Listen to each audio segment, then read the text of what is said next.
Gostaria de desejar boa tarde a todos. Sejam muito bem-vindos a mais uma reunião do BXGDE, que é o nosso grupo de discussões empresariais da Blutex. Gostaria de pedir a todos que puderem abrir as câmeras para que a gente possa ver vocês. Isso traz um pouco mais de proximidade quando a gente está aqui no modelo remoto, via Teams. Então, será um prazer vê-los aqui. E esse espaço ele foi criado especialmente para vocês, que são profissionais que atuam em grandes empresas, e é aqui também que nós apresentamos as atualizações sobre a reforma tributária. Também discutimos temas de alta relevância, sempre alinhados às melhores práticas de conformidade fiscal e governança. Então, eu peço que aproveitem o momento para interagir e participar dos debates aqui ao longo da nossa reunião. É sempre importante a gente lembrar sobre o cuidado com a importância da confidencialidade, então eu peço a todos que não compartilhem informações restritas ao nosso grupo. Temos aqui hoje, gostaria de agradecer a presença dos apoiadores e parceiros com a participação do corpo técnico dos advogados da Gerência Tributária da FIENG, Luiz Alvim, do escritório Lima Neto Abreu Marinque Advogados, José Adriano, da empresa MidSafe, o Saulo Caires, da empresa RSM, o Luiz Boni, da Tex Pricing, e também agradeço aí a presença de alguns dos nossos clientes presentes aqui, como a empresa, colegas aí das empresas Boston Metal, Boston Scientific, CBMM, Gasmig, Kinross, Loast, Minas Ligas, Prosegur, Supermix, UOL Inglesa e Uzi Minas. Muito obrigada aí pela presença de vocês.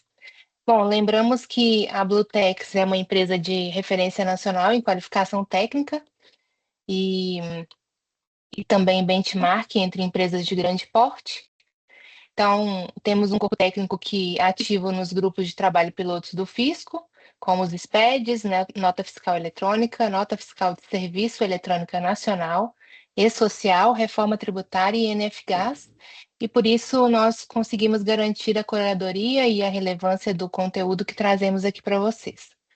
Gostaria de informar vocês que ainda não sabem que nós também oferecemos a possibilidade de contratação do nosso apoio técnico no grupo ou comitê interno aí sobre a reforma tributária na empresa de vocês. Então, caso tenham alguma necessidade, podem me contatar pelas ordens. Bom, trago aqui uma reflexão também que com esse advento da reforma tributária, a gente não tem apenas motivos para enfrentá-la, mas também temos o dever de transformá-la em oportunidades. Então, esse é um convite aí para todos vocês. E nós estamos aqui para apoiá-los. Temos aqui, para dar início à nossa pauta de hoje, convido todos que aproveitem ao máximo, lembrando aí quem puder, de novo, né, quem puder abrir as câmeras para que a gente possa ver vocês. E também eu peço que vocês interajam, além de abrir as câmeras, abrindo o microfone, quem puder, e identificando com o seu nome e o nome da empresa. Para a pauta de hoje, nós temos, iniciando aí com as alterações, trazendo as alterações do PLP 108, aprovado no Senado, com o Luiz Alvim, do escritório Lima Neto Abreu Marinque Advogados. Na sequência, a Flávia estreando aqui conosco, seja muito bem-vinda, Flávia. Vai trazer também a validação prática da nota fiscal eletrônica na calculadora da Receita e na conformidade fácil, do pré-comitê gestor do IBS. Nós sempre trazemos as atualizações e novidades da reforma tributária, as mudanças recentes que aconteceram e pontos de atenção para vocês da área fiscal tributária, contábil, trabalhista e de compliance, com o José Adriano da empresa MidSafe. E finalizamos com as considerações finais, também deixamos um espaço para perguntas e alinhamentos dos próximos encontros. Temos uma previsão de encerramento às 17h15, mas eu peço que ao longo dos debates e da apresentação aí dos temas, vocês interajam com o microfone ligado ou no chat, quem não puder abrir o microfone. Tá bom? Sejam muito bem-vindos mais uma vez. Então, Luiz, eu peço que você inicie aí o compartilhamento da sua tela para a gente dar início às apresentações de hoje. Boa tarde, pessoal. Poliana, boa tarde. Zé Adriano, todos os convidados aí. Bem, Pessoal, Luiz. Tudo bom? Eu vou compartilhar um material e, Poliana, te encaminho ele na sequência. Ok. Eu, já aparece aí para vocês? Para mim já apareceu. Tá. Basicamente, o que que eu pensei para hoje? Uma pequena apresentação a meu respeito, ela vai acompanhar o material. A gente não teve, da aprovação no Senado para cá, muitas novidades em relação ao PL 108, a não ser o desespero constante de todos, né? Que estamos aí ansiosos, aguardando qual será mais esse capítulo definido para a reforma tributária. E, basicamente, eu começo trazendo aqui uma informação para vocês em relação à tramitação desse projeto, que eu acho que é importante a gente entender, e vai ser muito rápido e sem muitos aspectos jurídicos, tá? Mas para a gente entender a dinâmica do projeto de lei. Ele teve uma primeira aprovação na Câmara dos Deputados e foi feita a remessa para o Senado, tá? Isso aconteceu lá em 2024. Posteriormente, ele teve a entrada no Senado, na casa, foi aprovado, igual a gente acompanhou até então. Muitas emendas aconteceram, né? E a gente vai falar sobre algumas que eu separei aqui. E posteriormente ele volta para a casa de origem, né? Porque ele teve alterações muito substanciais e essas alterações precisam ser novamente apreciadas, tá? Basicamente, e só voltando aqui, ele hoje ele teve aquele texto original que ficava lá no arquivo, na esteira, vamos assim dizer, no andamento na Câmara dos Deputados, substituído pelo atual texto com as modificações ocorridas no Senado, tá? E aí ele substitui o texto antigo para que seja apreciado nesse momento. É um projeto que está caminhando sobre regime de urgência de tramitação. Isso traz algumas consequências para a tramitação do projeto, e aí eu vou falar alguns poucos pontos aqui para a gente avançar para as emendas, tá? O que que é esse regime de urgência? Esse regime de urgência urgentíssima, né, para proposições, uma vez ele incluído para votação, havendo um requerimento, esse requerimento ele é aprovado no próprio momento ali de apreciação do tema, ele não obstaculariza o projeto, né? E ele obviamente, são condições que foram apresentadas para se considerar o regime de urgência, é um quórum diferenciado, que é a maioria absoluta dos membros, ou seja, a maioria absoluta dos deputados, 257, e é o mesmo quórum que necessita para essa aprovação. É, quais são os próximos passos dessa tramitação? É a análise na Câmara dos Deputados, né? O texto, como ele foi modificado lá no Senado, ele volta para a casa de origem. Pode ser aprovado na íntegra ou novas modificações podem acontecer e pode ainda haver o veto presidencial de algumas modificações ou do texto que está posto.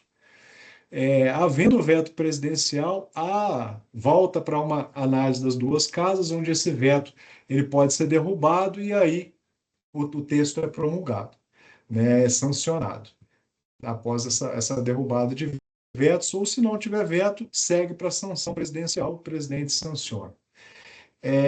Impacto, né, que a gente tem aí é exatamente muito parecido com o que aconteceu com a Lei Complementar 214, né?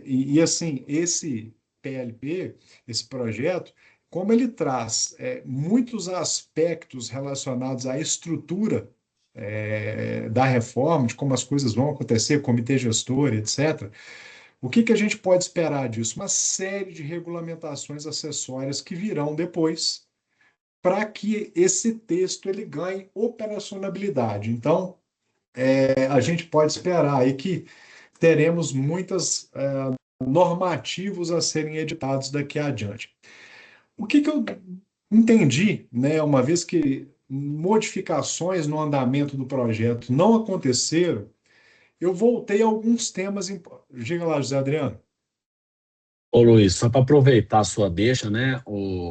A gente já sabe com certeza que a gente vai ter um regulamento do IBS, um regulamento da CBS, os dois previstos para até o final de novembro, previstos para um total de aproximadamente 3.000 artigos, sendo que alguns artigos serão idênticos, já que serão dois regulamentos de tributos gêmeos, né?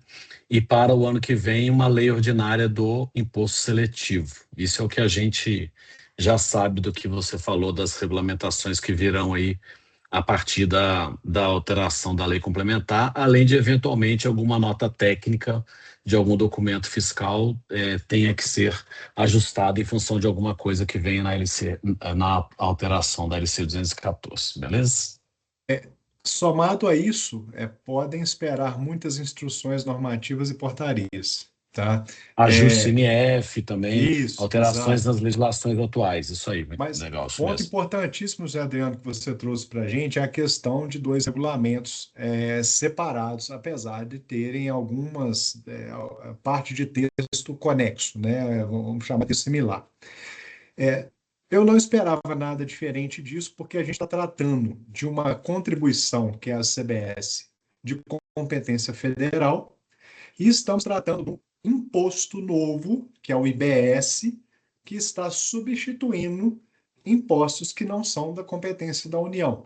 E por isso a gente precisa, sim, de dois regulamentos, né? E aí, cada regulamento, obviamente, ele tem normas básicas, né? E essas normas básicas elas serão comuns porque são aplicáveis tanto para contribuição quanto para imposto, tem natureza completamente distinta um do outro, tá?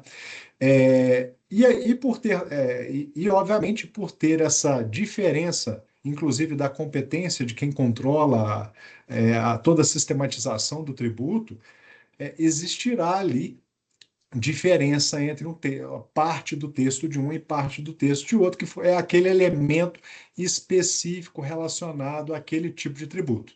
Tá? Então, a gente tem tipo de tributo diferente, eu estou falando de uma contribuição e de um imposto, e tem entes federados distintos em nível de competência e controle desse tributo. Tá? Podem esperar maior volume, acredito, regulamentar do IBS, até porque a gente tem um volume, né, de, controle, de entes envolvidos no controle, né? Eu tenho 27 estados, eu tenho uma infinidade de mais de 8.000 municípios, então a gente vai precisar, sim, de um enrijecimento de um volume maior de normativos ao redor do que é o dorso da reforma tributária, tá? Voltando ao ponto, eu fiz alguns recortes de alterações no texto, né? Porque na reunião passada, quem assistiu à reunião passada, a gente fez um apanhado geral, né? De várias modificações que aconteceram no Senado e que modificaram o texto hoje, né? O texto hoje que está para apreciação, ele já engloba todas aquelas modificações que foram acatadas, né? E aí eu trouxe alguns recortes que eu achei que seriam mais relevantes, né? Um está relacionado com plataformas digitais, né? Aqui, o que foi alterado, né? Incluiu-se a possibilidade da plataforma digital deixar de ser submetida aos acréscimos legais e às penalidades pela falta de emissão do documento fiscal do fornecedor, desde que emita o referido documento e recolha o IBS e a CBS no prazo de 30 dias. Né? Então, assim, basicamente, houve uma falta de emissão do documento fiscal pelo fornecedor, a plataforma, ela deixa de sofrer uma penalidade desde que ela cumpra a formalidade, né? E isso para nós, Luiz, mas quais são os pontos relevantes disso? A partir do momento em que a gente tem fornecedores que tenham dificuldades, isso vai acontecer para toda e qualquer empresa na medida em que a gente vai desenvolvendo as apurações, tá? O impacto no fluxo de caixa. Na medida em que fornecedores da nossa empresa, eles não estejam com a documentação fiscal alinhada, não consigam cumprir as obrigações acessórias, a gente vai ter aquele problema de quebra de cadeia e passa a ter dificuldade no aproveitamento do crédito e a consequência é uma alíquota efetiva maior. Incluiu-se, né, essa ausência de penalidade, mas a obrigatoriedade de se cumprir dentro de um prazo de 30 dias a obrigação acessória que é relacionada ao documento de recolhimento do IBS e da CBS. Tá?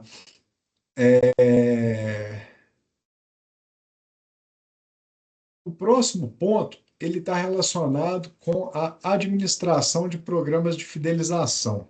Né? Aqui inclusive, eu misturei dois pontos aqui, tá?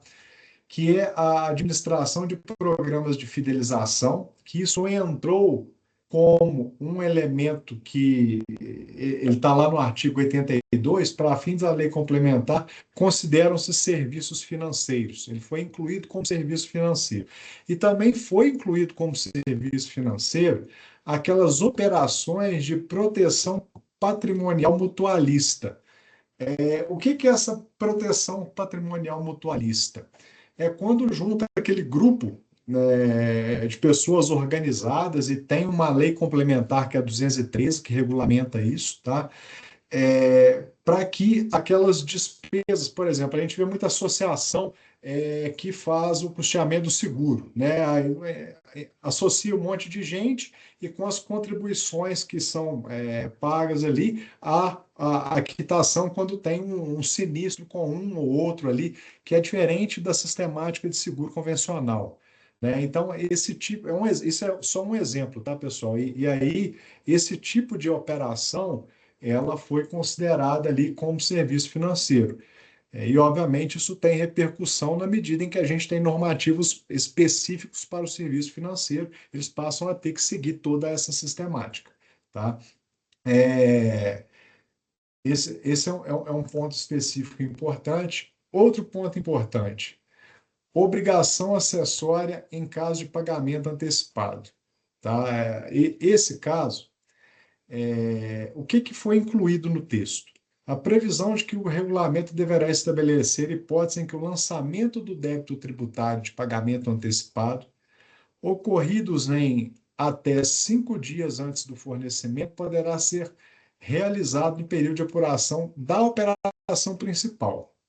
Só que isso tem algumas consequências. Né? E eu trouxe aqui do lado, isso aqui é uma inclusão que está acontecendo no artigo 10.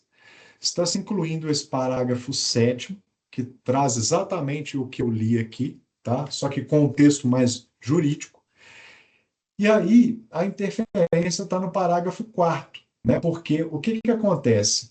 A antecipação, né, que trata esse parágrafo, ela tem uma fórmula de cálculo, né? E para fins do disposto no caput desse artigo, que é, considerando o ocorrido do fato gerador, do IBS e da CBS no momento do fornecimento nas operações de bens ou serviços, ainda que a execução continuada ou fracionada. A gente está falando de vendas parceladas ou execuções parceladas ao longo do fornecimento ou do pagamento do bem. Né? Só que na medida em que o pagamento acontece de forma antecipada, antecipadamente a gente vai ter que recolher o tributo. E isso entra dentro da apuração principal. Tá? Mas o ato de recolhimento do tributo ele também é antecipado, porque para fins do disposto nesse artigo, caso ocorra o pagamento integral ou parcial antes do fornecimento, na data de pagamento de cada parcela, serão exigidas as antecipações dos tributos, calculadas da seguinte forma. Então, ele pega a base de cálculo que corresponderá ao valor de cada parcela paga e a alíquota serão aquelas vigentes na data de pagamento de cada parcela. Então, a gente tem uma antecipação do recolhimento do tributo nesse sentido. E aí, o que a gente está gerando, o que está acontecendo por essa condição? Um impacto direto no fluxo de caixa. Pessoal, se vocês quiserem opinar ou comentar algum desses pontos, vocês fiquem à vontade para ir interferindo, tá? Não tem problema a interferência, não. Luiz, eu acho que antes de você mudar para o próximo, vale a pena sim a gente dar uma pensada nesse ponto aí, né? Porque esse é um dos itens que nas negociações de aprovação no Senado do PLP 108 colocaram para definir no regulamento. Igual a Daniela aí da Gasmig gosta com a monofasia, que eles fizeram a mesma coisa. Ao invés de resolver se a Uhum. monofasia saía ou não saía, o que eles fizeram? Não, para a gente desembolar aqui, vamos fazer o seguinte, vamos colocar para definir no regulamento. Então, o que eles fizeram aqui foi também nessa linha, né? Então, eles estão levando para o regulamento definir quais são as hipóteses, né, em que pode acontecer isso, né? E isso para nós, né, eu não sei o quanto é bom ou é ruim, né? Porque mesmo que tivesse aqui definido, o regulamento iria regulamentar, detalhar mais. E agora que não está definido, a gente espera o regulamento, né? E eu fiquei em dúvida aqui, Luiz, eu não aprofundei, não sei se você aprofundou, se alguém aprofundou, nessa questão dos 5 dias aqui. Eu fiquei em dúvida, porque se é no máximo 5 dias, o meu entendimento parcial, sem aprofundar aqui, é de que se eu fiz uma antecipação de pagamento, por exemplo, dia 1º de outubro, e se o fornecimento vai ser qualquer dia depois de 6 de outubro, tem que fazer o recolhimento na antecipação ou na apuração ali de outubro e ponto. Aí eu só posso jogar um pouquinho para frente se tiver no limite de 5 dias, é isso? Se você aprofundou, alguém quiser comentar, o entendimento é o mesmo? Vamos voltar no texto do parágrafo 7º, que é o que está posto hoje Isso, no projeto, isso. tá? Olha só, o regulamento estabelecerá a hipótese em que, observado o prazo máximo de 5 dias entre o pagamento antecipado e a data do fornecimento, as antecipações de que trata a linha A do inciso 1 do parágrafo 4º, então ali está falando do prazo máximo de 5 dias entre pagamento e fornecimento. O que Isso. ultrapassar esse período de 5 dias, né, ou 4 dias antes do fornecimento, entra no fluxo normal que já era previsto na legislação. O que tem de 5 dias ou mais dias, você tem uma alteração, você tem uma antecipação do fato gerador, né? E antecipar o fato gerador, eu estou dizendo que ele está acontecendo antes, necessariamente eu tenho que recolher o tributo relacionado àquele fato gerador, né? Ou seja, ou seja, vê se eu entendi, né? Que aí está confirmando o meu entendimento, sem ter estudado muito esse ponto. Eles colocaram isso aí somente para naquelas situações em que há antecipação de pagamento e fornecimento dentro de 5 dias, para evitar ter uma obrigação maior, uma complexidade maior. Então, se eu vou antecipar dentro de 5 dias fornecer, então a gente vai tributar o fornecimento e evita as duas situações. É isso? Olha só, eu estou pensando um pouquinho diferente em relação a esse ponto, tá? Porque o que que acontece? O que ele deixa claro, primeiro, o que que é o cerne da questão? É a antecipação do fato gerador, tá? Então, assim, o que que ele diz ao longo do artigo? Ele vai colocando regras em que há a antecipação do fato gerador. E uma das coisas que ele considera antecipação do fato gerador é que a, ele está dentro do prazo máximo de 5 dias entre o fornecimento e o pagamento. Aliás, o pagamento e o fornecimento.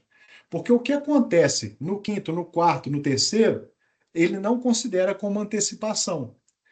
O que acontece antes dessa data, que é o quinto, ele considera como antecipação, ou seja, o fato gerador ele está ocorrendo naquele instante e há uma antecipação do recolhimento do tributo.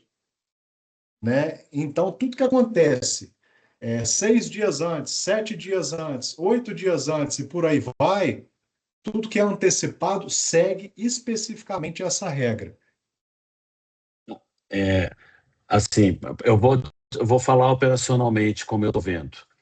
A legislação determina que se eu fizer uma antecipação de pagamento, eu tenho que tributar. Então, mesmo que eu vá fornecer em janeiro, se eu antecipei o pagamento hoje para você, eu tenho que tributar. Então, isso é o que diz a legislação. Isso. Operacionalmente, antes dessa tela aqui, né, para a gente facilitar. Operacionalmente, como que eu vou praticar isso? Na hora que eu antecipo um pagamento para o Alvin, eu vou emitir um evento, vou gerar um evento, e nesse evento eu vou tributar. E aí, beleza, vou fazer isso agora em outubro, gerei o evento, tributei, na hora que extinguir o débito, o Alvin tem direito ao crédito, e aí lá em janeiro, fevereiro, quando houver o fornecimento, vai emitir um segundo documento, que é a nota fiscal de fornecimento, vai abater o que pagou de tributo, vai abater o financeiro, etc. Então, isso é o que está posto antes do PLP 108 fazer esse pequeno ajuste. Esse ajuste, ele faz com que, se eu estiver antecipando um pagamento ao VIN, mas eu vou fazer o fornecimento em até 5 dias, eu não preciso gerar o evento, que é um segundo documento fiscal. Eu simplesmente vou antecipar o pagamento para ele, vou mandar uma nota fiscal em até 5 dias para fazer a entrega, e aí a tributação está na nota fiscal. Então, eu não preciso fazer o evento de antecipação de pagamento. Óbvio que está dizendo aí, gente, que no regulamento vai estar exposto isso, né? Mas o que ele está trazendo? Ele está trazendo uma simplificação, ele está dizendo que eu não preciso, em confirmado no regulamento, emitir um evento para antecipação de pagamento se o fornecimento foi em até 5 dias. Então, isso é resultado do pleito aí das empresas, provavelmente, de que tem muito caso que você paga ali com antecedência muito próxima do fornecimento e geraria uma burocracia grande fazer 2 documentos se vai em até 5 dias, né? Então, esse que foi o meu entendimento dessa alteração. O que vai acontecer é uma simplificação para situações em que o fornecimento ocorrer em até 5 dias, diferente do que hoje, no que está hoje na legislação. Se eu te antecipo o pagamento hoje e vou te fornecer, mesmo que seja daqui a 3 dias, eu teria que gerar um evento, né? E depois gerar a nota fiscal. É isso aí. Porque Concordou? basicamente teria que casar dias de pagamento, Isso, fornecimento, para que isso. tudo, para a gente não ter evento extra, né? Isso, essa é a ideia. Então, assim, como elimina um evento nessa situação, dependendo de empresas que devem ter empresas com volumes altos de antecipar pagamento e fornecer com até 5 dias, né? Então, isso aí diminui a necessidade da empresa gerar eventos, né, para essas situações, né? Ela vai gerar só a nota fiscal depois. Tem alguns elementos Concordou? do projeto, antes de abrir para o Nelson falar ali, de simplificação ao longo do projeto. Eu vou trazer um outro ao longo desses pontos aqui, tá? Uhum. Diga lá, Nelson. Oi, pessoal. Boa tarde, tudo bem? Abaixo, Nelson. Tá muito Então, baixo, Nelson. agora melhorou, né? Sim, agora Tava sim. com o microfone na cabeça, né? Aí não funciona.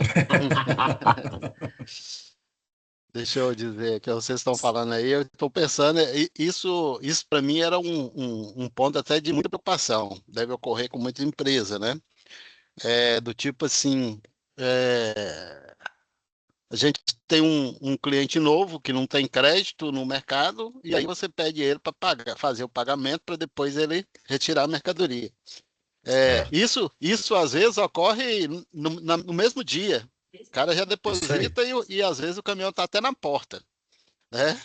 Agora, eu fico na dúvida aí o seguinte: imagina que tá tudo certinho para o cara tirar em 5 dias, então eu não fiz o recolhimento do imposto e essa mercadoria foi retirada no sexto dia, por exemplo.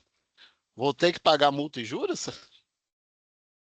O regulamento vai detalhar isso, Nelson, mas a legislação né, ela está dizendo que você tem o limite de 5 dias. Então, fora dos 5 dias, você deveria pagar uma multa, né? Isso Sim. é o que a gente lê sem ver o É. regulamento detalhado, porque senão não seria 5, né? Seria 6, seria 10, seria 12.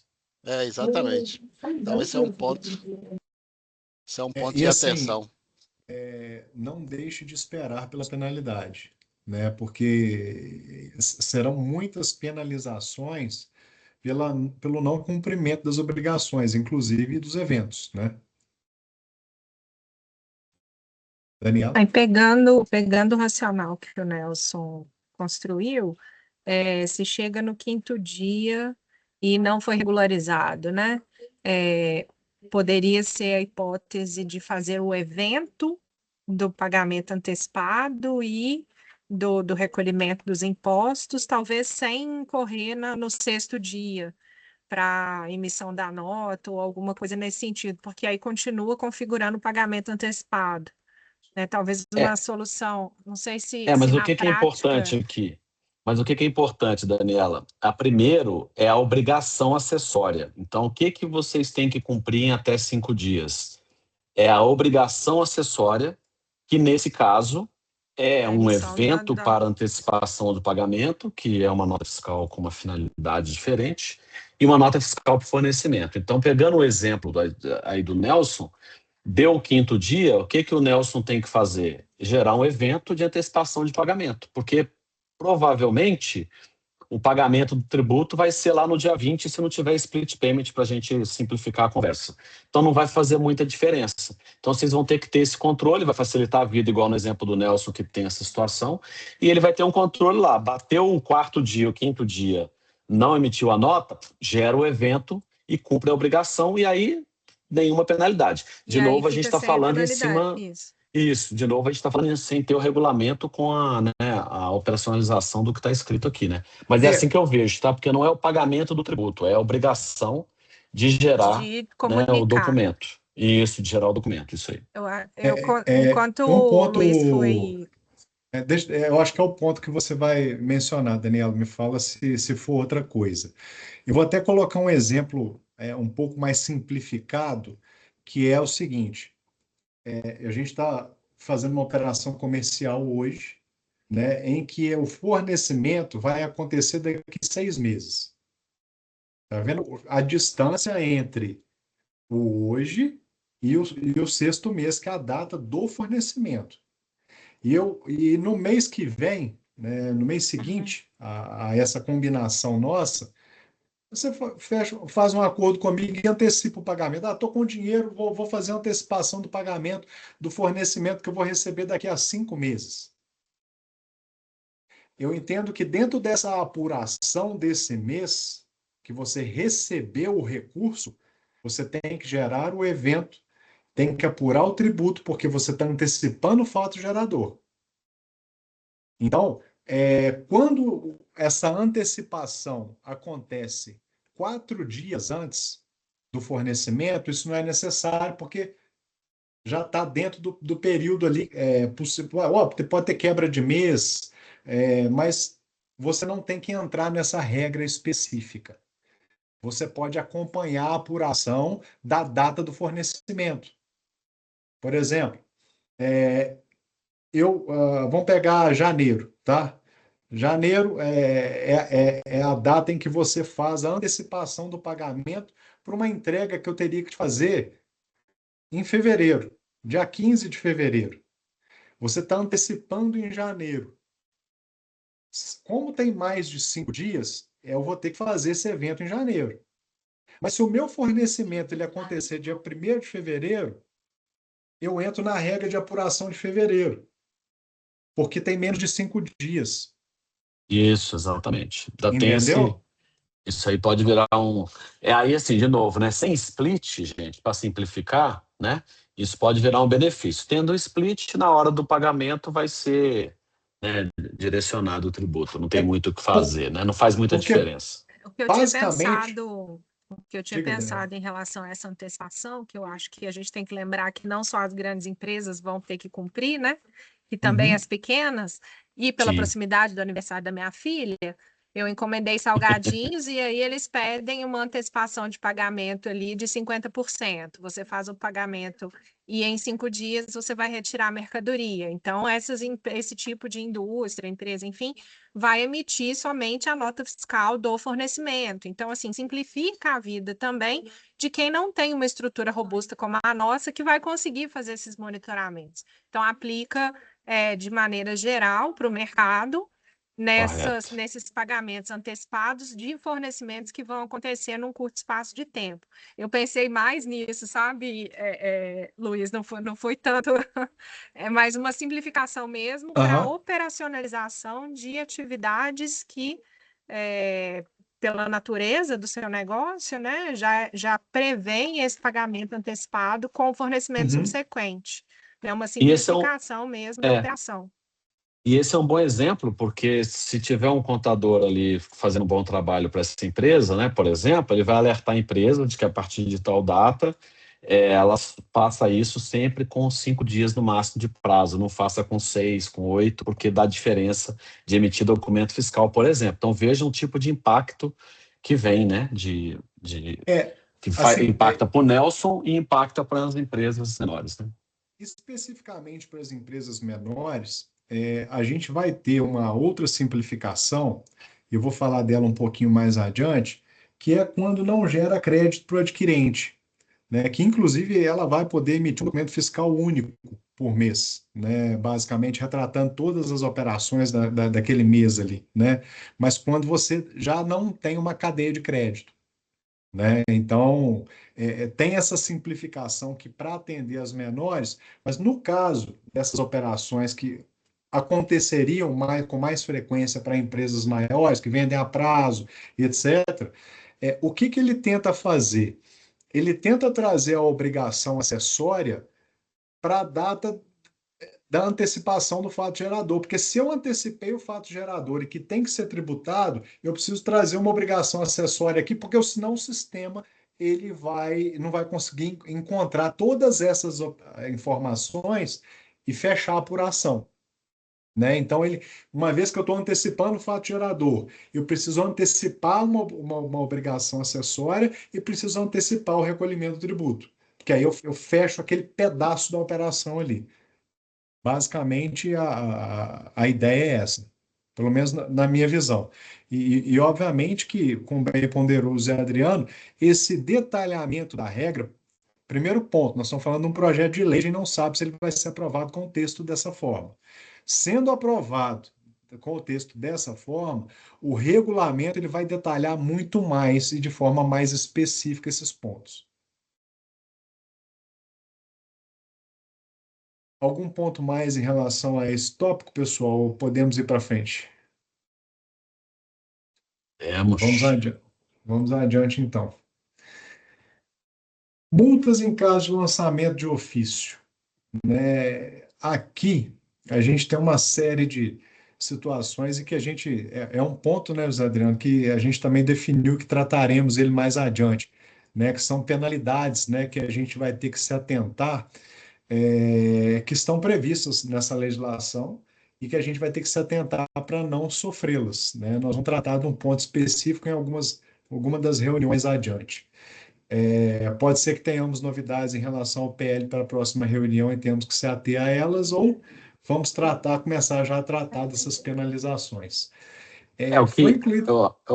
Luiz, o que eu acho que é importante o recado para o pessoal é que foram criados lá, né, sei lá, 40, 50 incisos lá que tratam de multas, né? Então que vale a pena Uhum. depois dar uma visitada, porque o Luiz vai comentar aqui, a gente vai falar de quando se aplica e tal. A gente não vai entrar muito no detalhe, se onde que é 75, ou é 100, ou é 150 e tal, né? Aham.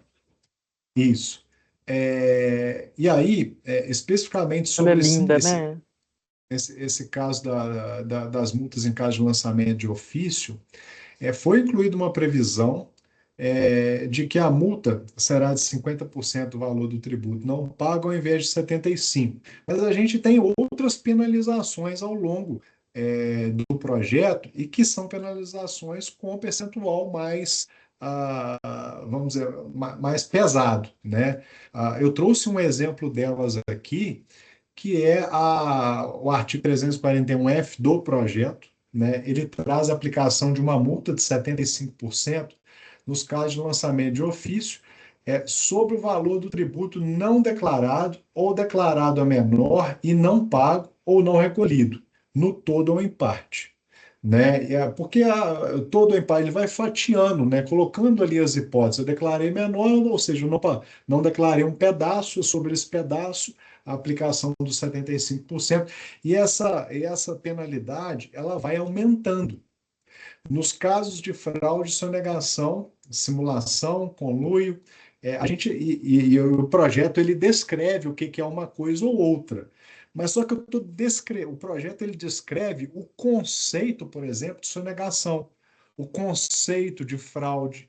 Quando a gente olha para o caso concreto, o que aconteceu naquela operação? Tem muito elemento subjetivo. E aí a gente fica à mercê do elemento subjetivo para caracterização naquele conceito. Se for uma sonegação, se for uma fraude. E aqui eu tenho um outro problema, porque o Supremo Tribunal Federal, ele já, num repetitivo, numa repercussão geral, ele já definiu que a multa, em caso de sonegação, ela é até 100%. Ela não pode ultrapassar os 100%, sob pena de caráter confiscatório. Né? E aí a gente tem um problema, que a gente tem multa de 150% da totalidade ou da diferença do tributo objeto de lançamento de ofício nos casos em que verificada a reincidência do sujeito passivo. Então, a gente vai voltar a discutir uma matéria já pacificada. Né? Então, e esse é o problema do contencioso. Não tem como a gente mudar a operação, a legislação, sem que haja discussão, porque alguns conceitos e definições já são postas pelo judiciário e que, naturalmente, se vier de forma diversa, vai gerar o contencioso. Né? E aí, a minha preocupação ela está sempre no elemento subjetivo.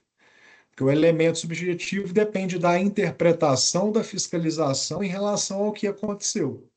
Né? E aí a gente sabe que, não sendo algo objetivo, a gente tem uma margem ali muito grande na interpretação para se caracterizar algo que às vezes não foi o que ocorreu. Sempre a minha preocupação em relação a isso. E, obviamente, voltar a discutir um tema que até então estaria pacificado. Outro ponto importante para a gente observar que são bens de uso e consumo pessoal. Né? A apuração do crédito, nesses casos, deverá observar os respectivos débitos do fornecedor de acordo com o disposto no regime de serviços financeiros, observada a disciplina aplicável aos arranjos de pagamento. Só que a gente tem algumas situações, e lá na lei complementar, no artigo 57, ele descreve lá o que se considera bens de uso e consumo pessoal. Só que no artigo 47, 10 artigos antes desse, ele deixa expressamente previsto que estão excetuadas exclusivamente aquelas consideradas no uso de consumo pessoal do artigo 57, que é o que trata desses elementos, e o contribuinte, sujeito ao regime regular, poderá apropriar do crédito IBS e CBS quando ocorrer a extinção por qualquer das modalidades previstas no artigo 27 dos débitos relativos às operações em que seja adquirente, exceto aquele rol lá descrito como bens de uso e consumo pessoal. Obviamente, e até me foi perguntado isso outro dia, numa palestra que eu estava ministrando, mas lá está falando de bebida alcoólica, por exemplo.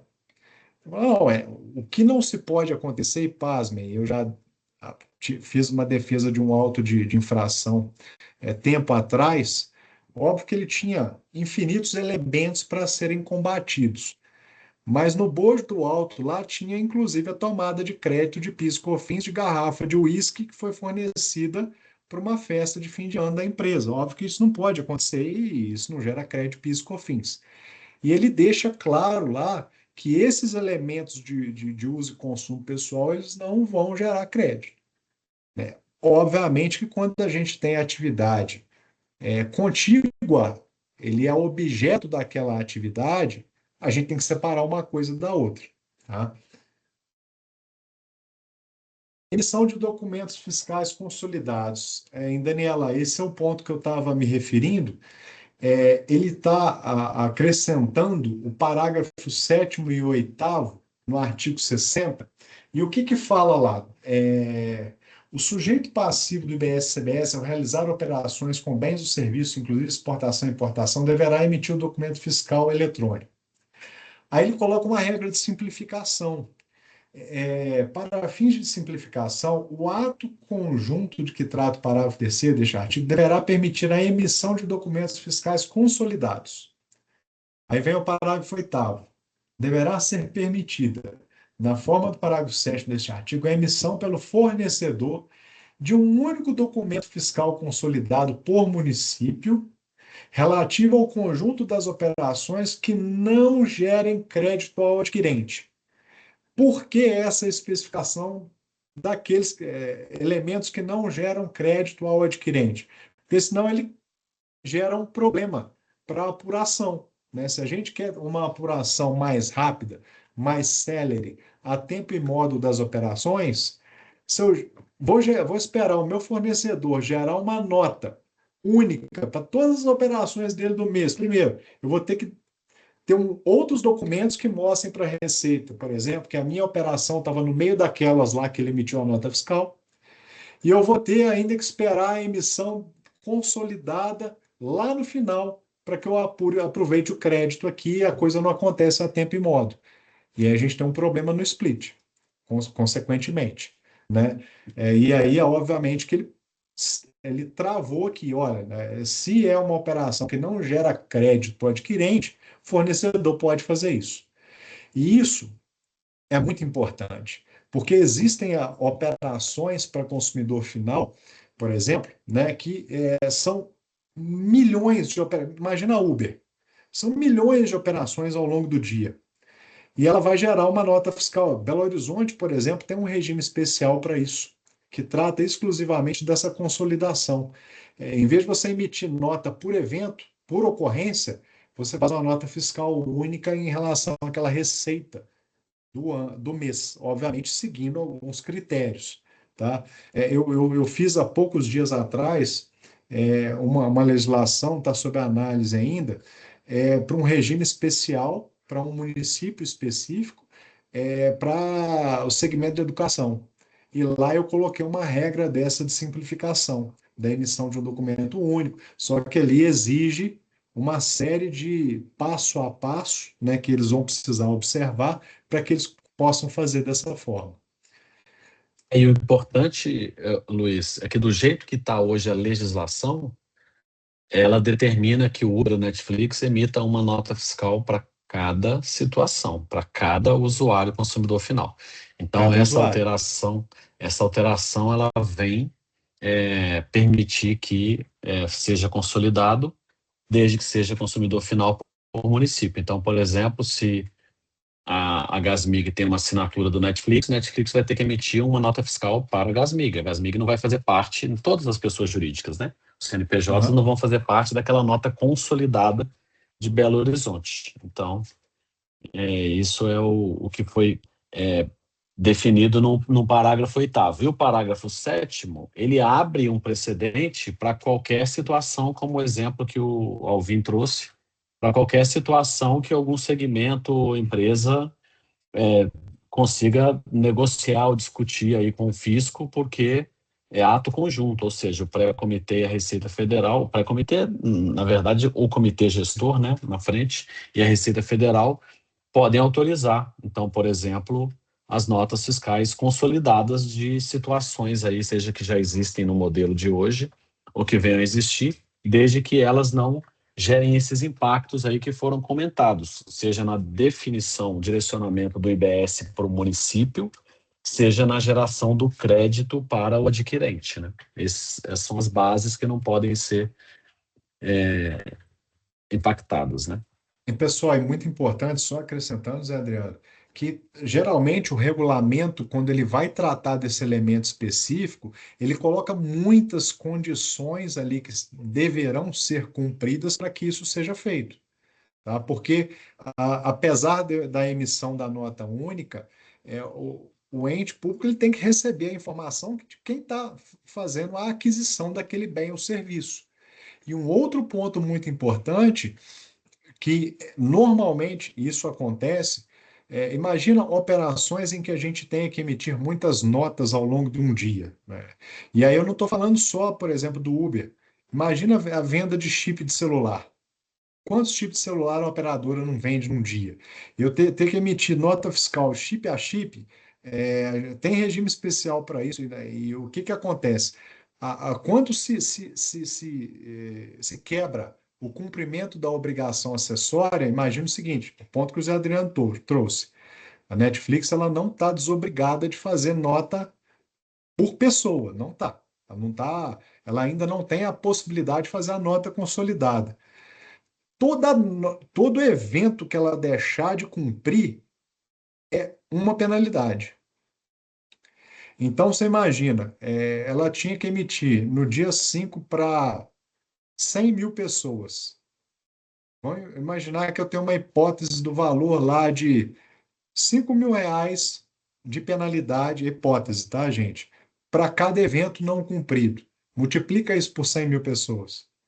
Então, isso é justamente para mitigar esse tipo de coisa também, né? Apoia, facilita a vida do contribuinte, porque operacionalmente pode ser algo muito complexo de ser feito, e um determinado momento, eu estava orientando uma empresa, é uma empresa que faz a ligação entre o médico, ele até brincava comigo, eu sou o Uber da medicina, eu faço a ligação entre o médico e o paciente que quer a consulta da telemedicina, por exemplo, né?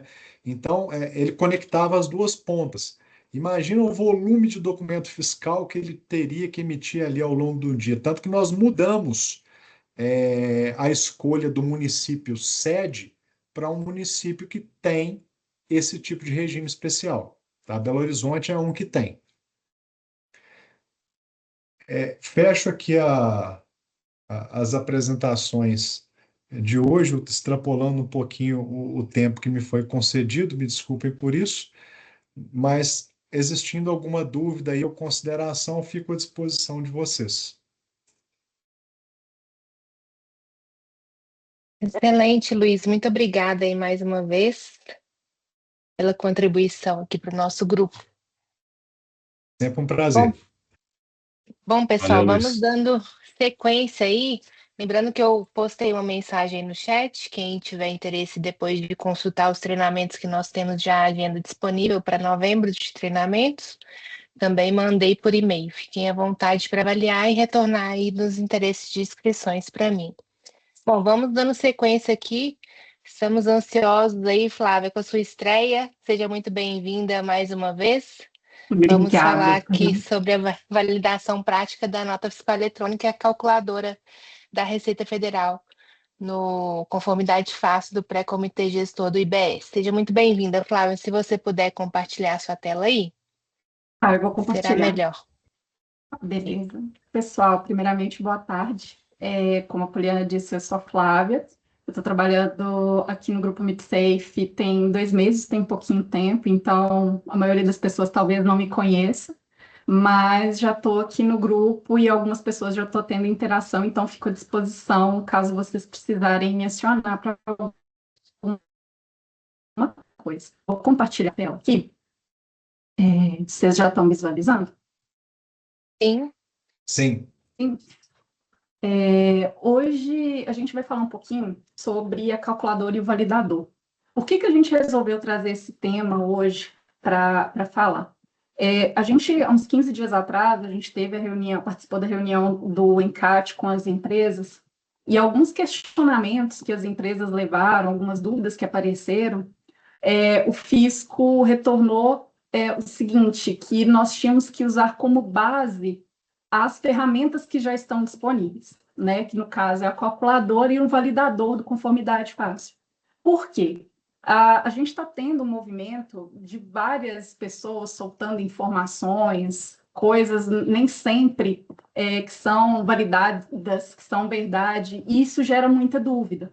Então, o Fisco pediu para que nós reforçássemos isso, né? Cada uma das empresas reforçasse internamente também com os stakeholders, né, que eles têm contato, essa questão de usar as ferramentas que o Fisco tem disponibilizado, porque lá estão todas as validações que o Fisco já fez, todas as atualizações.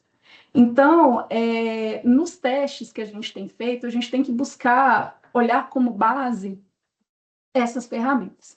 Eu fiz um slide só, bem simples, para a gente comparar um pouco um com o outro, e depois a gente vê na prática, que eu acho que vai ser mais interessante do que a gente passar, talvez, um passo a passo aqui nos slides. Então, assim, a calculadora, ela foi feita, né, está sendo processada pela Receita Federal, né, e já o validador já é o ENCAT, né, a Secretaria da Fazenda dos Estados, que está alimentando e construindo e atualizando essa ferramenta, né? Eu deixei aqui os endereços de cada uma delas, né?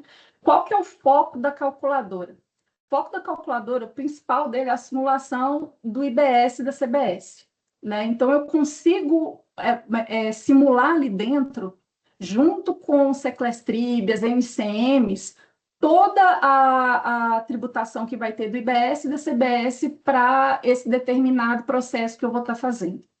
E, no caso do validador, é a validação técnica, ou seja, a gente consegue perceber que um complementa o outro, né? Aqui eu consigo gerar as tags de XML, do XML que vão compor a IBS e CBS, e aqui no validador eu consigo estar fazendo essa validação. Então, a calculadora ela é o ideal para a gente usar antes, né? Ela também pode ser usada depois, mas o ideal é ela ser usada antes, principalmente pelo time fiscal, pelo time comercial, né? Para simular operações e poder validar essas operações, né? Quando tiver efetivamente no uso do cliente, agora junto com o time de TI, para estar vendo as classificações se estão corretas. E o validador antes da autorização, ou seja, eu consigo checar se aquele XML que eu vou mandar, que eu vou fazer teste, se ele está ok, se ele está todo certinho com todas as tags. Então, quais são os principais recursos hoje da calculadora, né? É a simulação do débito e crédito, do IBS e da CBS, né? Conforme a LC 214, a exibição da alíquota efetiva, né? Depois de aplicação de algum benefício, a indicação do Seclestrib correto, né, que ele dá uma mensagem se a gente fez aquela classificação correta, e a base da futura apuração assistida também. Já o validador, ele tem essa validação dos campos obrigatórios, né, que é o CNPJ alfanumérico, o Seclestrib, o CFOP, o GTIM. Então, todas as tags, todos os campos, ele vai verificar se o XML está trazendo de forma correta. Ele vai estar conferindo toda a estrutura e as regras do esquema, a verificação da consistência com a nota técnica e a simulação de envio de mensagem de rejeição, né, que a Cefaz pode trazer para a gente caso alguma das tags ou a estrutura do esquema esteja incorreta. Opa! Então, a gente vai garantir aqui na calculadora o cálculo correto dos tributos, e no validador a gente vai garantir que o documento esteja tecnicamente válido, né? O resultado a gente espera da calculadora é uma apuração precisa e compatível com a legislação, e o validador da conformidade é fácil, o documento aceito e autorizado, né? Então, são todos os contribuintes, a gente que é com o nosso público-alvo. Isso aqui é mais uma diferenciação bem básicazinha para a gente ver e visualizar. Eu acredito que muitos de vocês já devem ter visto. É mais para estar reforçando mesmo, né, essas duas ferramentas.